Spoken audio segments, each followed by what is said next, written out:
Good morning, champion. This is Professor Aswin from Government College Technology. I am having my technical champion Lakshman with me. இப்போ என்ன பார்க்க போறோம்னா types of resistance welding பார்க்க போறோம். Types of resistance weldingல first welding என்ன? First welding single spots welding சொல்றாங்க. என்ன electrode use பண்றாங்க? காப்பர் எலக்ட்ரோட் யூஸ் பண்றாங்க. காப்பர் எலக்ட்ரோட் எதுக்கு யூஸ் பண்றாங்க? நக்கட்காக நக்கட் காப்பர் எலக்ட்ரோட் எதுக்கு யூஸ் பண்றாங்கன்னா ஹை தெர்மல் கண்டக்டிவிட்டி யூஸ் பண்றாங்க. இப்போ நக்கட் டயாமீட்டருக்கு ஃபார்முலா என்ன? 6√T. 6√T. இந்த ஃபார்முலாக்கு பேர் அன்வின்ஸ் ஃபார்முலான்னு சொல்லுவாங்க. D = 6√Tன்றது. இப்போ 6 அடிச்சோ சில மேட்ச் தோத்து போயிருக்கும். சரியா? 6 அடிச்சு தோத்து போச்சு, 6 அடிச்சு தோத்து போச்சு அப்படின்னு சொல்லலாம். D = 6 அடிச்சு தோத்து போச்சு அப்படின்னு ஞாபகம் வச்சுக்கிறோம். 6√T தோத்து போச்சுன்னா T வந்து ரூட்டுக்குள்ளே போட்டிருக்கோம் அப்படின்றது தெரிஞ்சுக்கலாம். ஸோ D வந்து கண்டுபிடிச்சா திக்னஸ் தெரிஞ்சால் நம்ம டயமீட்டர் கண்டுபிடிக்க முடியும். அடுத்தது multi spot welding. Multi spot வெல்டிங்க்கு இன்னொரு பேர் என்ன? அது ப்ரொஜெக்ஷன் வெல்டிங் சொல்கிறோம். ப்ரொஜெக்ஷன் வெல்டிங் சொல்கிறாங்க. மல்டி ஸ்பாட் வெல்டிங்க்கு வந்து ப்ரொஜெக்ஷன் வெல்டிங் சொல்கிறாங்க. கண்டினியூஸ் ஸ்பாட் வெல்டிங் இன்னொரு பேர் என்ன சொல்கிறாங்க? சீம் வெல்டிங்னு சொல்லலாம், இல்லை ஸ்டிச் வெல்டிங். ஸ்டிச் வெல்டிங் இப்போ தையல் மிஷினில் ஸ்டிச் வச்சா கண்டினியூஸாக போகும் இல்லையா, அந்த மாதிரி இதில் continuous spot welding, seam welding சொல்கிறாங்க, ஸ்டிச் வெல்டிங் சொல்கிறாங்க. இது எங்கெல்லாம் யூஸ் பண்ணுறாங்க? பெட்ரோல் டேங்க் யூஸ் பண்ணுறாங்க, பாய்லருக்கு, ப்ரெஷர் வெசருக்குலாம் யூஸ் பண்ணுறாங்க. அடுத்தது ஃப்ளாஷ் பட் வெல்டிங் இல்லை ஃப்ளாஷ் அப்செட் வெல்டிங் வந்து எங்கே யூஸ் பண்ணுறாங்க?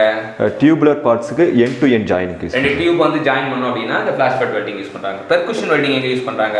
தின் எலக்ட்ரானிக் காம்பனன்ட்ஸ்க்கு யூஸ் பண்ணுறாங்க, ஃபிலமெண்ட் லேம்ப்ஸ்க்கு, அப்புறம் வேல்வ் ஸ்டெம்ஸ்க்கு யூஸ் பண்ணுறாங்க. ஸோ இந்த ரெசிஸ்டன்ஸ் வெல்டிங் வந்து இப்போ பார்த்தீங்கன்னா ஆட்டோமொபைல் செக்டாரில் வந்து இது வந்து அதிகமாக யூஸ் பண்ணுவாங்க.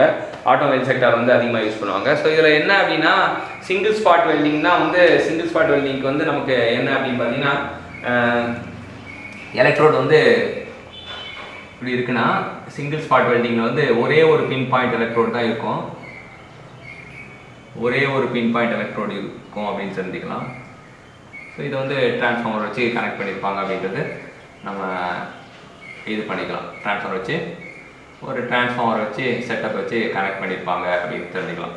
இது சிங்கிள் பாயிண்ட். மல்டி ஸ்பாட்னா வந்து ஒன்றுக்கு மேற்பட்ட எலக்ட்ரோடு. இப்போ நமக்கு இப்படி இருக்குது அப்படின்னா ஒன்றுக்கு மேற்பட்ட எலக்ட்ரோடு வந்து இது பண்ணோம் அப்படின்னா அது மல்டி ஸ்பாட் வெல்டிங் அப்படின்லாம்.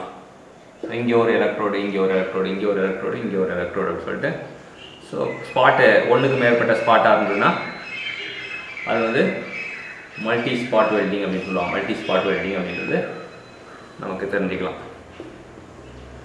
ஸோ அதை வந்து நம்ம இது multi spot welding transformer setup வந்து வச்சு கனெக்ட் பண்ணிக்குவோம். ஸோ இது மல்டி ஸ்பாட். சீம் வெல்டிங் அப்படின்னா நம்ம அதில் என்ன பண்ணுவோம் அப்படின்னா we are using circular electrode. So அது சீம் வெல்டிங் அப்படின்னு தெரிஞ்சுக்கலாம்.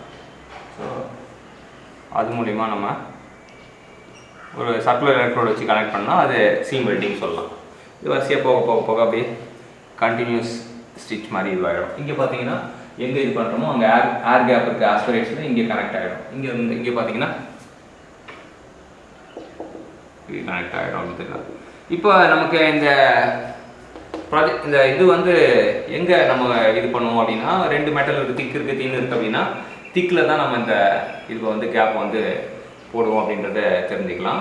அதே போல் ஒரு ரெண்டு மெட்டீரியல் இருக்கும், ஒன்று high thermal conductivity, low thermal இருக்குன்னா ஹை தெர்மல் கண்டக்டிவிட்டி மெட்டீரியலில் நம்ம போடணும் அப்படின்னு தெரிஞ்சுக்கணும்.